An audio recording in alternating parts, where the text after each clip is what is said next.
Hi, this is Corey Sheldon with the Nightlight Cinema, Akron's independent, nonprofit, member-supported cinema in the heart of Akron, and this is Nightlight Film Society at Home.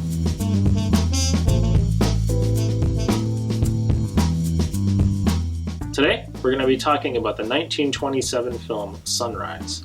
This is a film about a man kind of battling within himself, sort of his good and bad nature.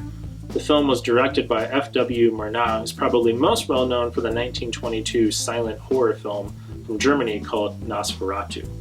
Now, this is an unofficial adaptation of Bram Stoker's Dracula, and because of this, he tried to change some names and do other things to avoid legal trouble, but he actually ended up getting into quite a lot of legal trouble because of that. They ended up destroying almost every print of the film as a result of that legal action, but eventually the film and copies of it made its way out to other countries many years later.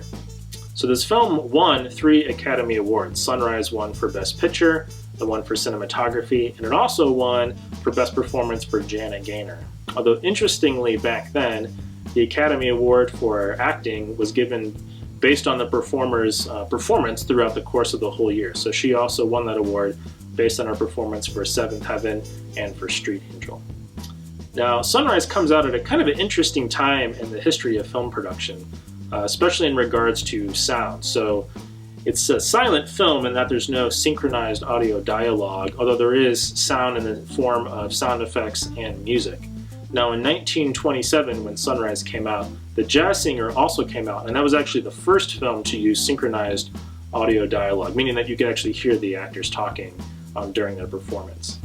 Another notable aspect of film production for Sunrise was the usage of a traveling matte, which is a compositing technique. Now, compositing had really been happening since the beginning of cinema, but in the early days, objects or actors really had to stand still and they couldn't move around inside of the frame.